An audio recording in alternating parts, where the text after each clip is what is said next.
perspective in art. Okay, what is perspective? Perspective is what artists use to create a realness in their painting. So I know that's a really big word and we're going to unpack it a little bit later, but perspective is basically what makes paintings look real. It makes them look like you could climb inside them. So a beautiful seaside scene, it makes you feel like you could possibly be at the seaside. There's waves and there's a sense that you can capture that moment, you can walk right in. But how do artists actually do that when they're working on a flat piece of paper? How do they create a three-dimensionality, which is a 3D kind of feeling on a flat surface? And that is what perspective is. So let's move on. Right, if we have a look at this picture, we've got things that are very close, things that are in the middle, and things that are very far away. So if we have a look at the things that are very close, we've got our rocks and our little shells and our cute little crab.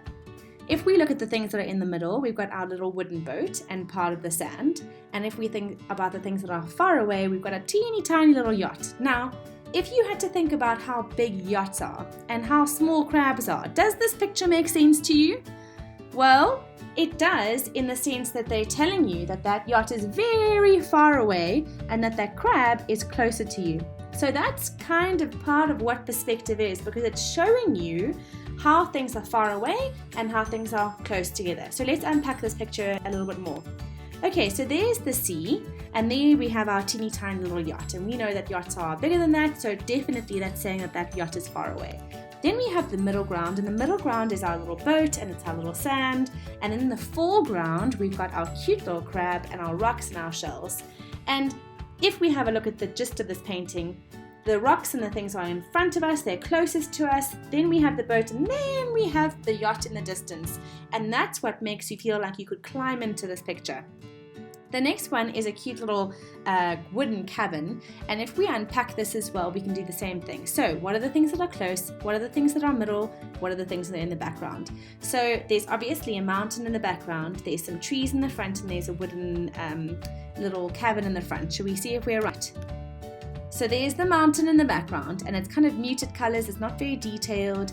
And now we can get onto the middle ground, which is our trees, and then in the foreground, which is the closest thing to us, is our little cabin, and it's got little daffodils and things in the front.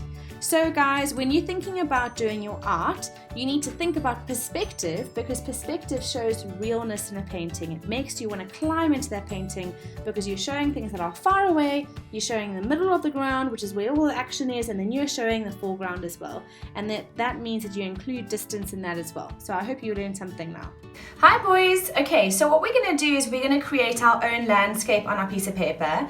What I have here is an A3 piece of paper, but if you have A4 or A3, it doesn't matter, just as long as you put it in a portrait position. Okay, so what I'm going to do, guys, is I'm just going to find the middle of my page, because I need to make like a little mark in the middle of my page, because one line is going to go through the middle of my page like that. Okay. And then I need another line, and that next line is kind of be maybe halfway down that little bit at the bottom there. So we're going to draw another line over here. Okay, so my page is kind of split in two. So this is the top part, and this is the bottom part where there are two lines. Now in perspective, when we're thinking about perspective in art, we know that there is a foreground, which is in front of everything, is a foreground. Then there's a middle ground, which is where some of the action normally takes place, and then there's a background. And the background normally includes, if we're thinking landscape, like mountains or the ocean or something like that. So our first step is to create our mountains in the background. So we're going to use this top line as our mountains in the background. And what we're going to do is we're going to just go from the side, we're going to make little mounds like this. And you can do it any which way you want.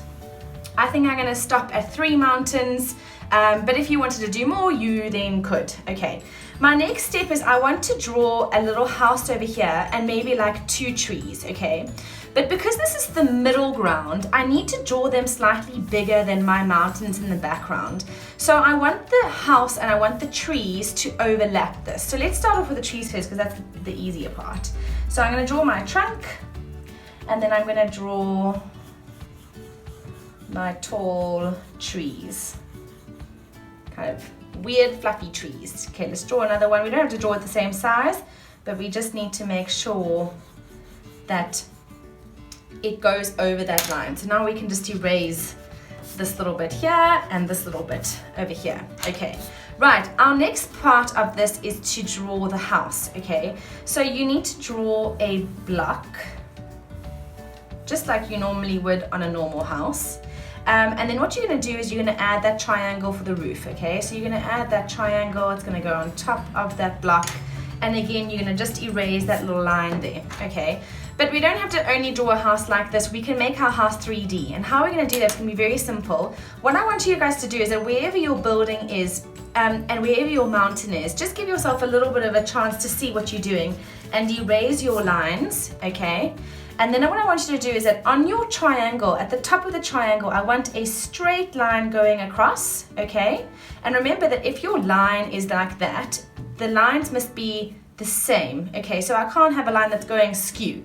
So try and make your lines straight according to these lines over here. So I've done two little lines coming off my triangle. One's over there and one's over there. Okay, so you don't need to draw those little lines. I was just showing you where it was. Then you're going to connect those two triangles. Okay. Then you're going to come down with another little line like that. Okay, and now we've got our little house, and now you can come back and you can do your little lines there so that you can see where your mountain would normally have met. But remember, your house is in front of the mountain, so you wouldn't necessarily see what's behind it. Then you can draw whatever you would like on your house.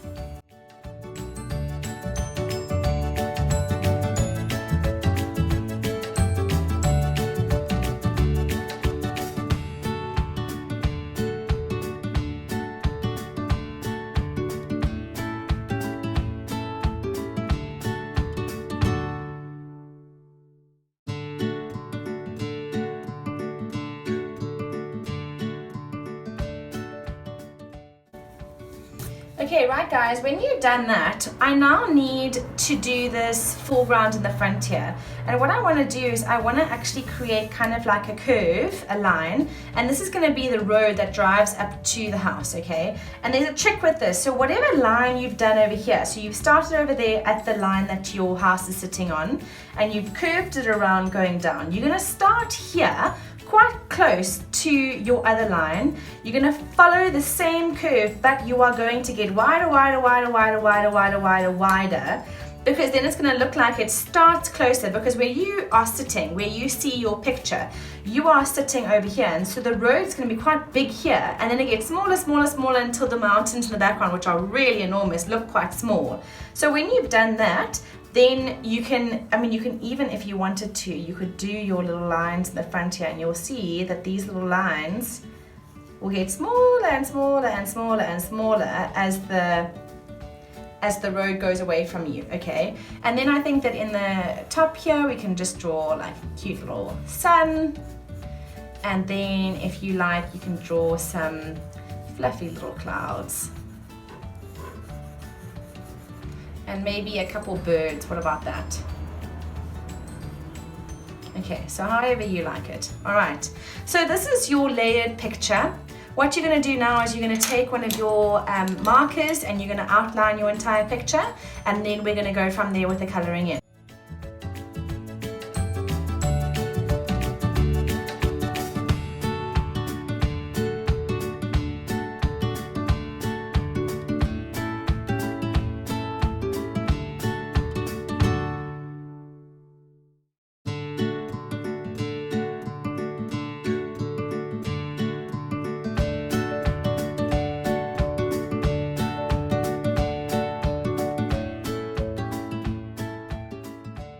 Alright guys, so when you finished your outline, you're going to take your crayons and you're just going to do some detail all over your picture. Like for instance, I'm going to do a couple little speckles of grass, and I might do some little things in here and maybe in the small areas, and I might do like a little vine on my house, things like that, whatever you would like. And then what we're going to do is we're going to paint it afterwards. So go for it guys.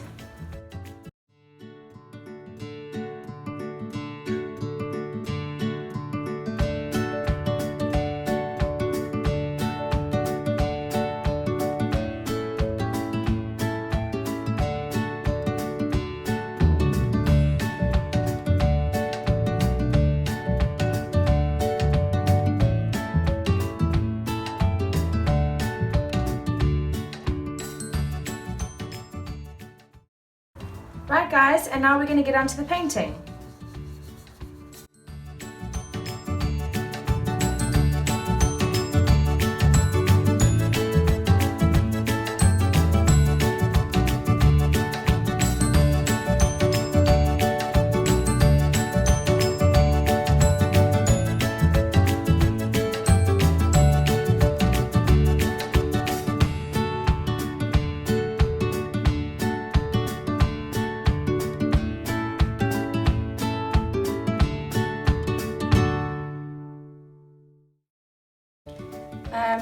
So guys, you may well wonder why I'm doing my mountains blue, and it's because that when we have a look at a picture like this, when we look at mountains in the distance, they end up looking kind of grey blue, and that just shows the distance in terms of how far away the mountains are. So that's why I'm doing them a bit of a kind of a grey purpley kind of colour.